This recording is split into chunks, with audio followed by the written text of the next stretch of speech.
Hello students, welcome to Phoenix edu channel. Last जो हम लोगों ने पीपीटी देखा था, आपने जो ट्यूब वीडियो देखा था, उसमें हम लोगों ने पढ़ा था up to the formation of male gametophyte.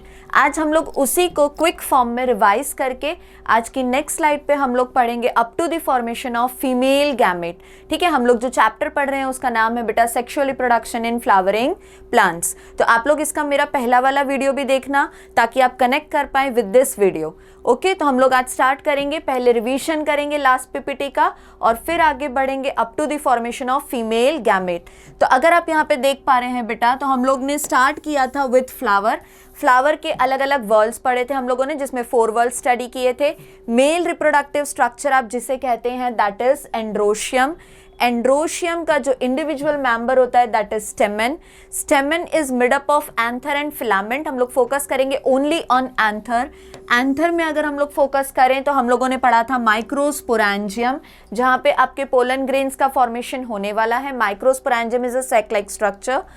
वहां पे प्रेजेंट है बहुत सारे माइक्रोस्पोर मदर सेल, जिनका प्लॉइडी लेवल भी हम लोगों ने लास्ट स्लाइड में देखा था दैट इज 2n। अब ये जो माइक्रोस्पोर मदर सेल हैं they undergo meiosis. Meiosis is a kind of reductional division. तो ये जो 2n वाले सेल हैं माइक्रोस्पोर मदर सेल हैं, जिन्हें आप पोलन मदर सेल भी कह सकते हैं, they will undergo meiosis. Meiosis is a reductional division. तो जो रिजल्ट आपको मिलेगा दे विल बी माइक्रोस्पोर टेट्राड्स। अब ये जो माइक्रोस्पोर टेट्राड बना था, ये माइक्रोस्पोर टेट्राड कुछ इस फॉर्म में था। ठीक है, तो एक single microspore mother cell can form 1 tetrad. If you are having 20 microspore mother cell, अगर आपको एग्जाम में क्वेश्चन है how many microspore tetrads are formed, तो यहां से सिर्फ 20 माइक्रोस्पोर टेट्राड बनेंगे। कभी इसे मल्टीप्लाई बाय 4 मत कर देना। तो अगर 20 माइक्रोस्पोर मदर सेल प्रेजेंट हैं, दे विल अंडरगो मियोसिस, तो 1 microspore mother cell will form only 1 tetrad. तो 20 microspore mother cell can form 20 microspore tetrad. अगर ये रिलीज हो जाते हैं तो देखिए एक टेट्राड में 4 माइक्रोस्पोर प्रेजेंट है, राइट। तो जब ये रिलीज होंगे तो यहाँ पे एक टेट्राड में से 4 माइक्रोस्पोर्स बनेंगे। मतलब आफ्टर रिलीज ये 20 माइक्रोस्पोर टेट्राड बना देंगे आपके 80 माइक्रोस्पोर। ठीक है, तो 20 मेगास्पोर माइक्रोस्पोर मदर सेल दिया है, वहां से बन जाएंगे 20 माइक्रोस्पोर टेट्राड्स। जब रिलीज हो जाएगा हर एक माइक्रोस्पोर तो वो बन जाएंगे आपके 80 माइक्रोस्पोर्स। ये हमेशा आपको याद रखना है। यहां तक हम माइक्रोस्पोर के फॉर्मेशन तक देख चुके थे। माइक्रोस्पोर को भी हमने कन्वर्ट कर लिया था इनटू पोलन ग्रेन्स। तो आज एक क्विक रिकैप करेंगे हम लोग पोलन ग्रेन के स्ट्रक्चर का, जो हमने लास्ट वीडियो में पढ़ चुके हैं हम लोग। ठीक है, तो यहाँ पे हम लोग देखेंगे पोलन ग्रेन का स्ट्रक्चर। जो स्ट्रक्चर हमने फॉर्म किया था उसमें एक इनर वॉल थी which was intine. Intine was made up of cellulose and pectin. ठीक है, तो इंटाइन किससे बनी हुई रहती है? Cellulose and pectin. एक थिन एंड कंटिन्यूअस वॉल है। इसके बाहर जो डिपॉजिट हुआ था outer wall, outer wall was made up of sporopollenin और उस वॉल का नाम था एक्साइन। तो एक्साइन का कंपोजिशन क्या था? स्पोरोपोलेनिन। ठीक है, यहां पे एक लार्ज इरेगुलर न्यूक्लियस था और इस लार्ज सेल को हमने कहा था वेजिटेटिव सेल। तो उसका न्यूक्लियस कैसा रहेगा? Large and irregular. तो large cell of pollen grain is known as vegetative cell. यहीं पे एक स्पिंडल शेप्ड सेल था, इसे हम लोगों ने कहा था जनरेटिव सेल। इसे हम लोगों ने क्या कहा था? Generative cell, right. अब ये हो गया आपका 2 celled stage of pollen grain. ये कौन सा स्टेज है? 2 सेल्ड स्टेज है। किसका? पोलन ग्रेन का। तो 60% ऑफ एंजियोस्पर्म्स में जो पोलन ग्रेन का रिलीज होता है it is at this stage which is two celled. One cell is vegetative cell and another cell is generative cell. ठीक है, यहाँ से फर्दर हम लोग शुरू कर रहे हैं। पोलन ग्रेन्स को कैरी करते हैं कुछ pollinating agents and they will carry them up to the stigma. तो जब स्टिग्मा पे आपका पोलन ग्रेन पहुंचेगा तब ये 2 सेल्ड स्टेज फर्दर जर्मिनेट होगा, जिसमें generative cell will divide mitotically to form 2 male gametes, जिसका प्रोसेस हमने लास्ट वीडियो में स्टडी कर लिया है। आप वहां से जाके एक बार समराइज करेंगे। ठीक है, अब हम लोग नेक्स्ट स्लाइड में देखेंगे बेटा कुछ unique features of pollen grain. Some unique features of pollen grain. सबसे पहला feature, if the plant is anemophilous. हमने क्या कहा? एनिमोफिलस। तो एनिमोफिलस का मतलब है जो प्लांट्स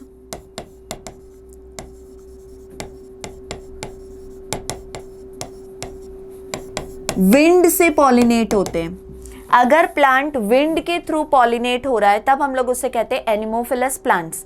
तो इन प्लांट्स के जो पोलन ग्रेन्स हैं they will travel with the help of air. अब एयर से जब ट्रैवल कर रहे हैं तो कुछ पर्सन्स हैं वहां पे जिन्हें रेस्पिरेटरी डिसऑर्डर्स हैं, या आप कह सकते हैं आस्थमा है।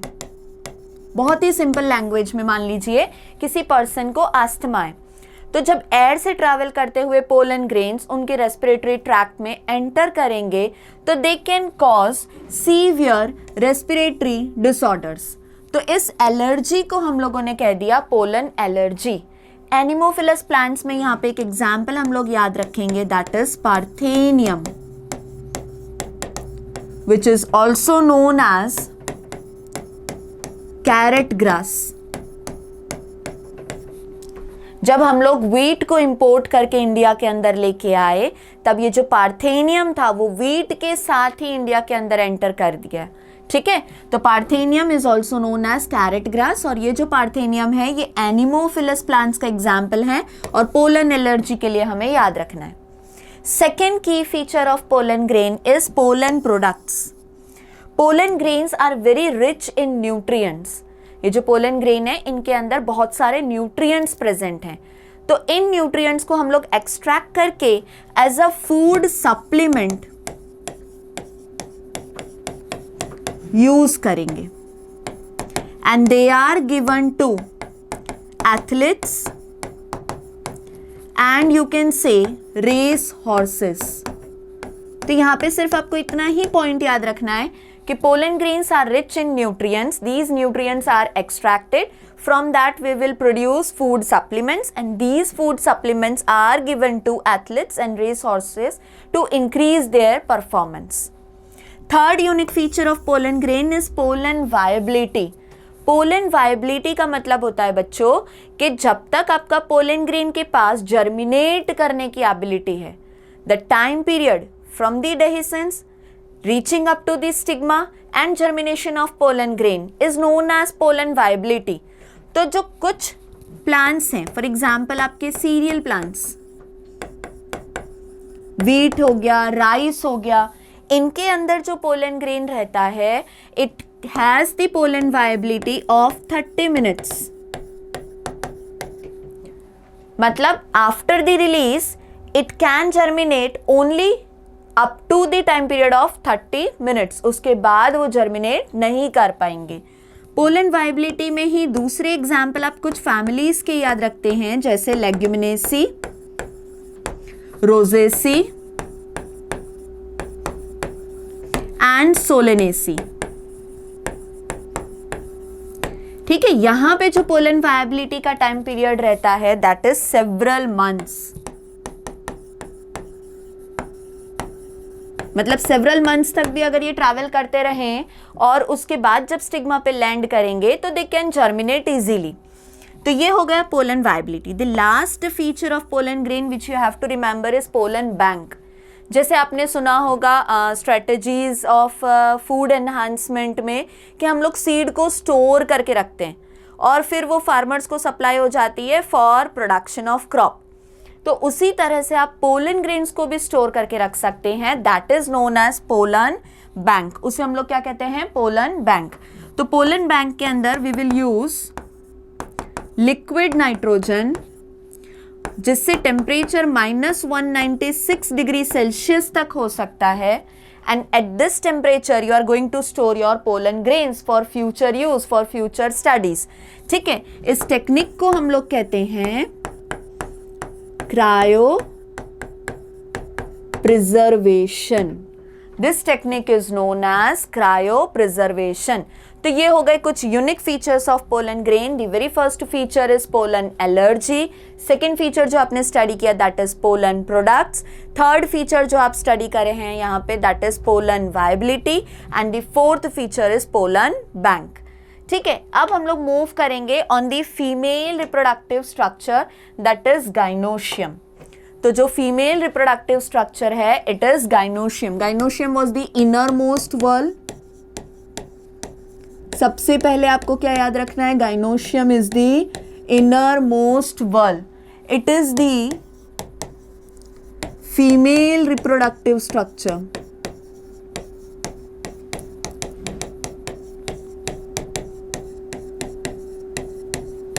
ठीक है, तो इनर मोस्ट वॉल है, फीमेल रिप्रोडक्टिव स्ट्रक्चर है. अब ध्यान से देखो बेटा, gynoecium is made up of carpels.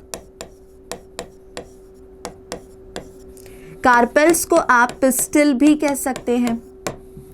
तो गाइनोशियम का जो इंडिविजुअल मेंबर है, गाइनोशियम इज अ वॉल, तो gynoecium is made up of carpel और पिस्टिल.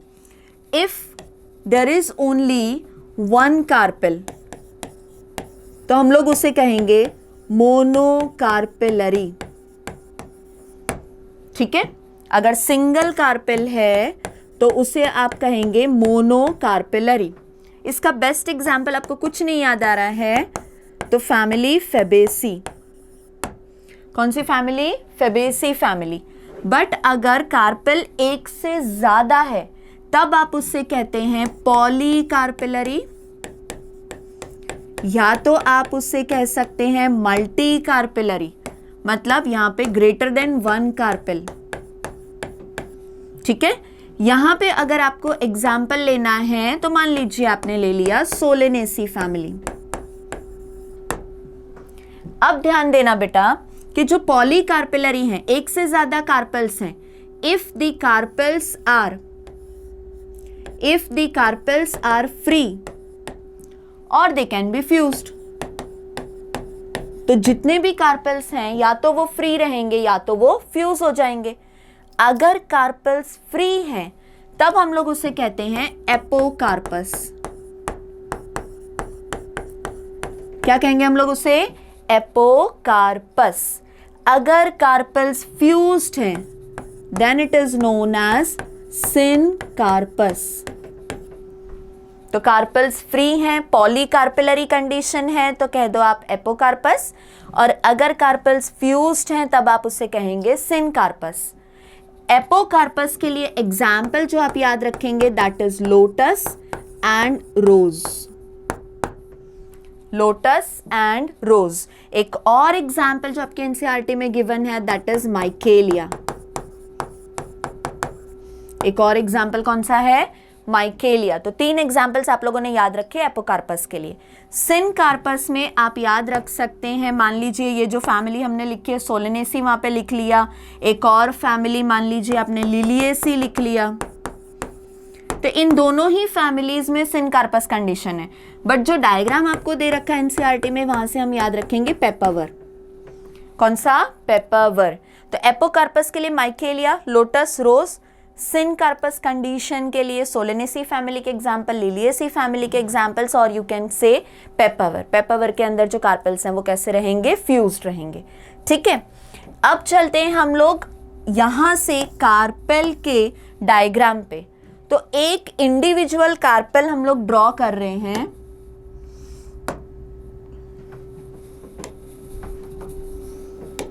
ठीक है, यहां पे देखिए एक रिसेप्टिव पार्ट है, एक लॉन्ग स्टॉक है और एक स्वॉलन बेस है. ध्यान देना, जो रिसेप्टिव पार्ट है उसे हम कहेंगे stigma. Stigma is the landing platform for pollen grains. जो लॉन्ग स्टॉक है that is known as style. जो स्वॉलन बेस हमें दिख रहा है इट इज ओवरी। ओवरी के अंदर की तरफ जो अटैचमेंट ऑफ ओव्यूल्स के लिए एक पैरेनकाइमेटस कुशन प्रेजेंट है, दैट इज प्लेसेंटा। इसे हम कहेंगे प्लेसेंटा। मैंने कहा यहां पे आपके ओव्यूल्स अटैच होंगे बच्चों, राइट? तो इसके ऊपर ओव्यूल्स अटैच हो सकते हैं। तो ये जो हम बना रहे हैं दे आर ओव्यूल्स। ये जो पूरा डायग्राम आप देख रहे हो किसका है? ये कार्पेल। एक सिंगल कार्पेल देखा आपने यहां पे, राइट? तो कार्पेल हैज 3 पार्ट्स। कौन कौन से 3 पार्ट्स हम लोग अंडरलाइन करते हैं एक बार। Carpel has 3 parts. One is stigma, style and ovary. जो व्हाइट कलर से हमने अंडरलाइन किया, they are the parts of carpel. कौन कौन से? Stigma, style and ovary. ठीक है? Ovary is the swollen base, style is the stalk, and stigma is the landing platform of pollen grain. Placenta is the parenchymatous cushion present inside the ovary. Ovules gets attached or ovules are formed on placenta. Ovules are formed on placenta if placenta is present. ठीक है? तो ovules के attachment के लिए क्या present रहेगा? Placenta. तो यहां पे हमने गाइनोशियम पढ़ा बेटा। गाइनोशियम का इंडिविजुअल मेंबर देखा, कार्पेल्स, उसके नंबर्स देखे, फ्यूज्ड है, फ्री है, वो देख लिया। कार्पेल का एक इंडिविजुअल कार्पेल का स्ट्रक्चर देखा। अब यहां से हम स्विच करेंगे ऑन दी ओव्यूल। तो अब हम लोग नेक्स्ट स्लाइड में क्या पढ़ने वाले हैं? ओव्यूल। ठीक है? ओव्यूल जैसा कि आप बेटा यहाँ पे देख पा रहे हो, it is integumented indehiscent megasporangium. तो ओव्यूल आपका क्या है? Integumented indehiscent megasporangium. अब हम लोग एक इंडिविजुअल ओव्यूल, आगे की स्लाइड में आपने खूब सारे ओव्यूल्स ड्रॉ करें, देखो यहाँ पे ये खूब सारे, मैंने 4 ओव्यूल्स ड्रॉ करें। तो इन 4 ओव्यूल्स में से अब एक सिंगल ओव्यूल का हम लोग स्ट्रक्चर देखेंगे। तो इस स्लाइड पे हम लोग क्या ड्रॉ करने वाले हैं? सिंगल ओव्यूल का स्ट्रक्चर। अब आप जब ओव्यूल की बात करते हो बेटा, तो मान लीजिए कि हम जो कॉमनली स्टडी करते हैं दैट इज एनाट्रोपस ओव्यूल। कौन सा ओव्यूल स्टडी करते हैं हम लोग? Anatropous ovule. तो जब हम एनाट्रोपस ओव्यूल की बात कर रहे हैं, इसका मतलब हो गया यहां पे rotation of ovule is 180 degree. कितना रोटेट हुआ है ovule at the time of development? 180 degree with respect to the funicle. With respect to the funicle. अगर हम फ्यूनिकल की रिस्पेक्ट में देखें, फ्यूनिकल क्या है अभी हम डायग्राम में देखते हैं बेटा, तो फ्यूनिकल की रिस्पेक्ट में अगर 180 डिग्री रोटेट हो चुका है आपका ओव्यूल, तो that kind of ovule is known as anatropous ovule. ध्यान से देखना बेटा, ये है आपका ओव्यूल का main body which is known as nucellus. ठीक है? ओव्यूल के मेन बॉडी को हम लोग क्या कहते हैं? न्यूसिलस। यहां से अराइज हो रहे हैं, इन्हें कवर कर रहे हैं कुछ कवरिंग्स। तो जो पहला कवरिंग प्रेजेंट है उसे हमने कहा inner integument. Covering means integument. तो जो अंदर वाला कवरिंग है that is known as inner integument. यहां से अराइज होगा एक दूसरा इंटेग्यूमेंट जिसे आप कहेंगे आउटर इंटेग्यूमेंट।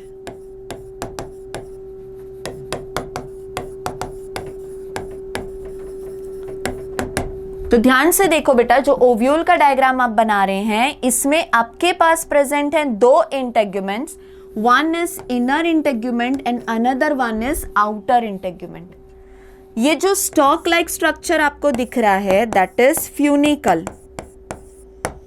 फ्यूनिकल क्या है? ओव्यूल की स्टॉक। तो फ्यूनिकल क्या है? वहां पे हमारे ओव्यूल की स्टॉक है। तो stalk of ovule is known as funicle. Main body of ovule is known as nucellus. हम लोग नेक्स्ट स्लाइड पे लिखने वाले बेटा। अंदर एक इंटेग्यूमेंट प्रेजेंट है विच इज इनर इंटेग्यूमेंट, और बाहर की तरफ जो कवरिंग प्रेजेंट है दैट इज आउटर इंटेग्यूमेंट। अब अगर आपने ध्यान दिया बेटा तो यहाँ पे जिस पॉइंट पे इंटेग्यूमेंट्स एब्सेंट है, मतलब यहाँ पे सोचो इंटेग्यूमेंट्स एब्सेंट है, ठीक है, यहाँ पे आपके इंटेग्यूमेंट्स एब्सेंट है, तो इस पॉइंट को हम लोग कहते हैं जहां पे इंटेग्यूमेंट्स एब्सेंट है, that point is known as micropyle. उसे हम क्या कहेंगे? माइक्रोपाइल। तो point at which your integuments are absent is known as micropyle. ठीक है, main body is nucleus, it has two integuments, inner and outer. जिस stalk से आपका ओव्यूल अटैच्ड है on placenta, that stalk is known as funicle. Point at which integuments are absent, that is known as micropyle, and the attachment point of funicle on ovule is known as hilum, is known as hilum। तो जिस point पे आपका funicle attach है with the ovule, मान लीजिए कि ये जो मेरा हाथ है दैट इज ओव्यूल, ये है फ्यूनिकल, तो फ्यूनिकल इस तरह से अटैच है, तो जहां पे वो अटैच हो रहा है that point of attachment is known as hilum. Clear? अब इन्हीं पॉइंट्स को हम लोग आगे इलैबोरेट कर लेते बेटा। तो ये हो गए आपके पार्ट्स ऑफ ओव्यूल। एक एक पार्ट को हम लोग फिर से देख लेते हैं दोबारा, ठीक है। सबसे पहला वहां पे क्या लिखा हुआ है बच्चों, ध्यान से देखो। सबसे पहला लिखा हुआ है फ्यूनिकल। तो very first point is funicle. Funicle was stalk of ovule. Funicle is stalk of ovule, ठीक है। Hilum is point of attachment for funicle on ovule। तो hilum is point of attachment for funicle on ovule. Integuments are coverings of ovule. कितने integuments हैं? Inner and outer। Micropyle is the point where integuments are absent। तो जहां पे आपके integuments बेटा absent है, that point is known as micropyle. Nucleus is the main body of ovule. Main body of ovule is nucleus. Micropylar end और chalazal end एक बार बेटा प्रीवियस स्लाइड में से हम लोग मार्क कर लेते हैं। यहां पे देखो, माइक्रोपाइल की तरफ न्यूक्लियस का जो एंड है इसे हम लेबल करते हैं एज माइक्रोपाइलर एंड,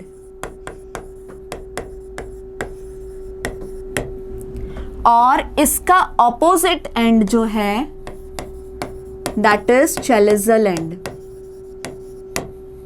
ठीक है, तो यहां पे हम लोग नेक्स्ट स्लाइड में क्या लिख सकते हैं बेटा? Micropylar and, end of nucleus towards micropyle,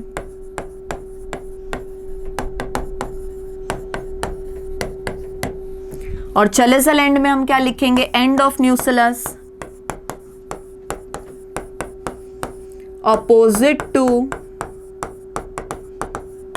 micropyle।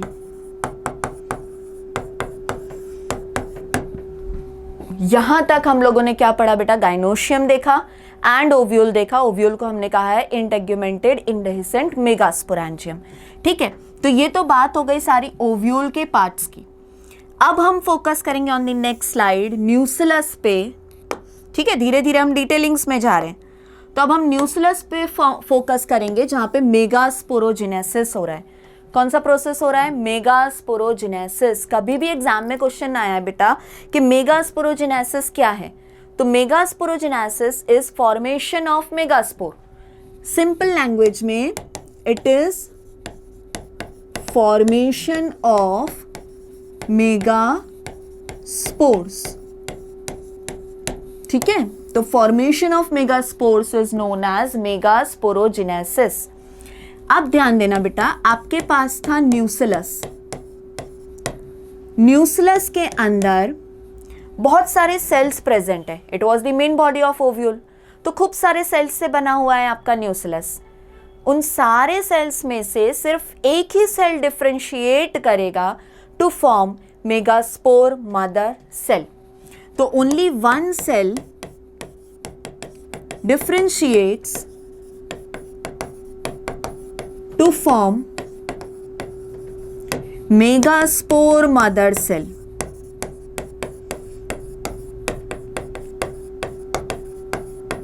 जिसका प्लॉइडी लेवल रहेगा 2n, क्योंकि अभी तक मियोसिस नहीं हुआ है। तो कभी भी आपको प्लॉइडी लेवल पूछे बेटा, तो फ्यूनिकल का प्लॉइडी 2n, यहां जितने भी स्ट्रक्चर्स आपको दिख रहे हैं सबका प्लॉइडी डिप्लॉयड ही रहेगा as the sporophytic plant is diploid. तो मेगास्पोर मदर सेल का प्लॉइडी लेवल हो गया 2n, न्यूसिलस के सभी सेल्स का प्लॉइडी लेवल हो गया 2n।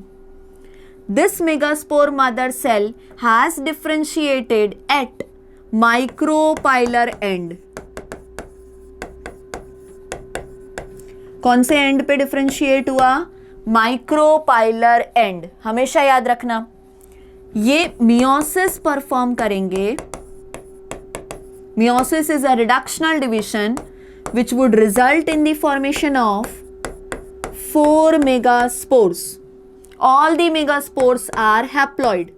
आपको पता है मियोसिस हो चुका है, रिडक्शनल डिविजन है, डिप्लॉइड से हैप्लॉइड हो जाएंगे। तो 4 मेगास्पोर्स बन गए। इनमें से only 1 chalazal megaspore is functional. तो बाकी के क्या हो चुके हैं? डीजनरेट। बाकी के क्या हो गए हैं? डीजनरेट। फिर से एक बार, megasporogenesis, formation of megaspores is known as megasporogenesis. Nucellus, only 1 cell will differentiate to form megaspore mother cell. Megaspore mother cell is diploid. कौन से एंड पे डिफरेंशिएट हुआ? माइक्रोपाइलर एंड पे डिफरेंशिएट हो गया। मियोसिस परफॉर्म करेंगे, 4 मेगास्पोर्स बनेंगे। All the megaspores are haploid. अब इनमें से 3 डीजनरेट हो जाएंगे। आप कह सकते हैं 3 सेल डीजनरेट हो चुके हैं and only 1 chalazal megaspore will remain functional. तो अभी तक हमने क्या फॉर्म किया? एक functional megaspore. This process is known as megasporogenesis. अभी तक हमने फीमेल गैमेट का फॉर्मेशन नहीं देखा है, फीमेल गैमेटोफाइट का फॉर्मेशन नहीं देखा है। तो फर्दर अब इस मेगास्पोर से हम लोग फॉर्म करेंगे फीमेल गैमेटोफाइट। ध्यान से देखो बेटा, जो मैच्योर एम्ब्रियोसेक है, it is the female gametophyte of your angiosperms. Mature embryosac is the female gametophyte of your angiosperms. But हम कह सकते हैं the first cell of female gametophyte is your megaspore. ठीक है, चलिए अब हम फॉर्म करेंगे एम्ब्रियोसेक। आगे वाली स्लाइड में हमने एक सेल फॉर्म किया which was megaspore. एक single megaspore was functional over there, उसका प्लॉइडी लेवल था हैप्लॉइड। तो ये जो मेगास्पोर है इसका प्लॉइडी लेवल हो जाएगा बच्चा haploid. It will undergo 3 karyokinesis. मैं एक ही एरो पे लिख रही हूं 3 कैरियोकाइनेसिस। हम लोग इसे अलग अलग पार्ट में नहीं देख रहे। 3 डिवीजन हुए, एक न्यूक्लियस है, 2�3 करेंगे तो रिजल्ट में हमें मिलने चाहिए 8 nucleus. Simple formula of mitosis. ठीक है, तो एक न्यूक्लियस है हमारे पास, 3 बार कैरियोकाइनेसिस हो गया, 3 बार न्यूक्लियर डिवीजन हो गया, 2�3 कर दिया, 3 जनरेशंस हो गई, तो 8 न्यूक्लियस हमें मिलने चाहिए। तो ये जो आपका सेल फॉर्म हुआ, इस पे ऊपर वाले एंड पे 4 न्यूक्लियस और नीचे एंड पे 4 न्यूक्लियस है। मान लीजिए जो नीचे वाला एंड है दैट इज माइक्रोपाइलर एंड और ऊपर जो एंड है दैट इज चैलेजल एंड। तो I have written M for micropylar end C for chalazal and.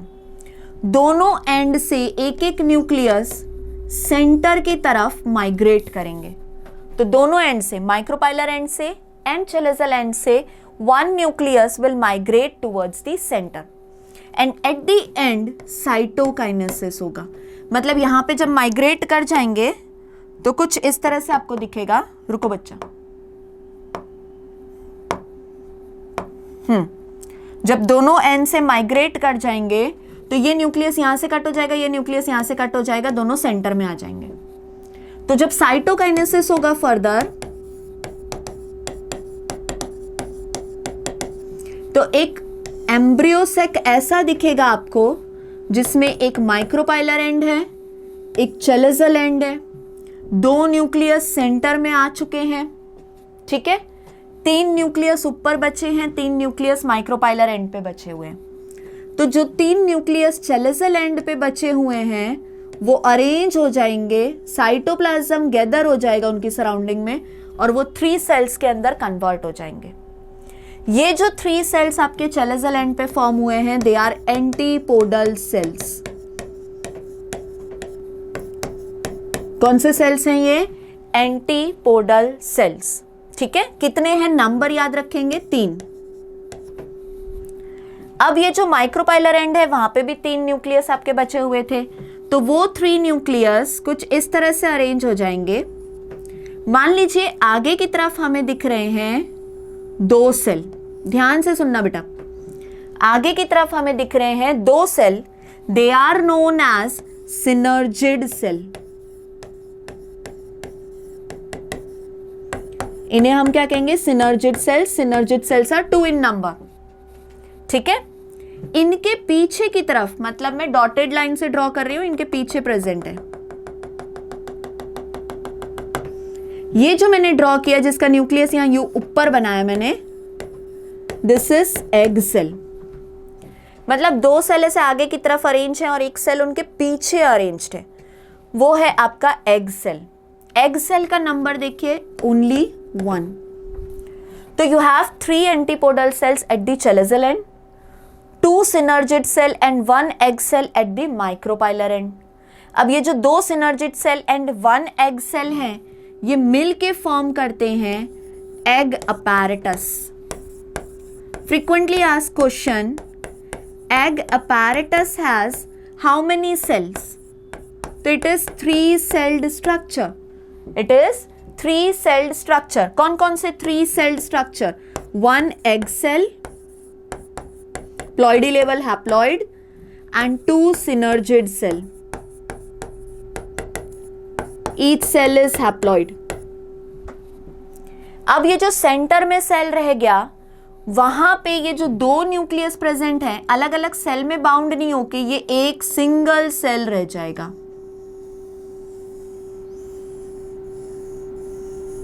ये आपका एक सिंगल सेल है। As you can see, your central cell is the largest cell.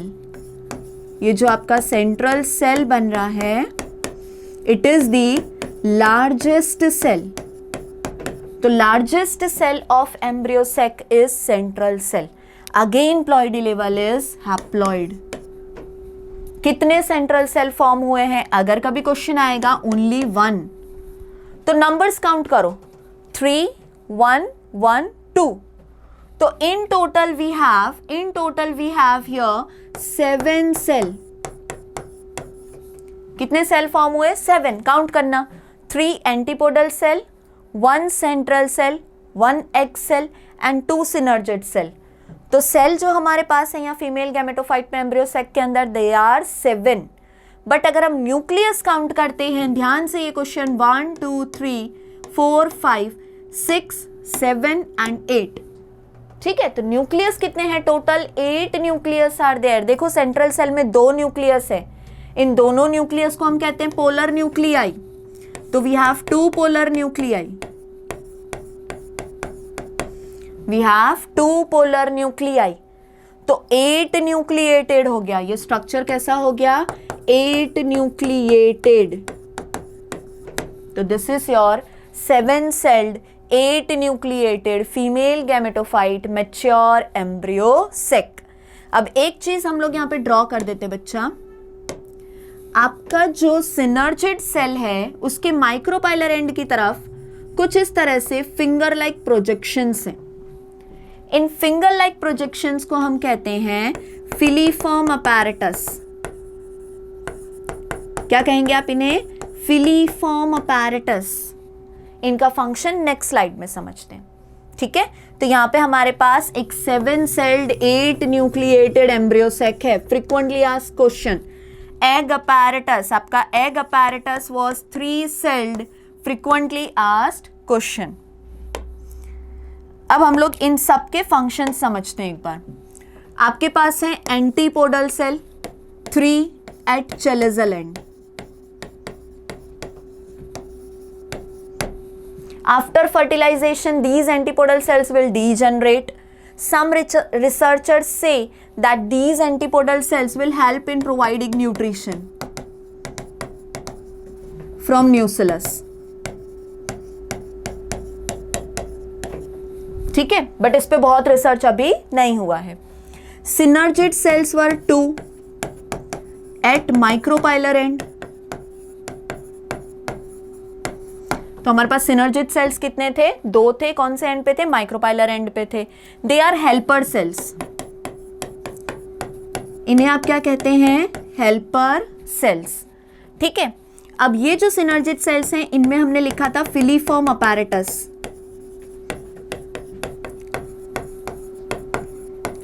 Filiform apparatus will guide your pollen tube.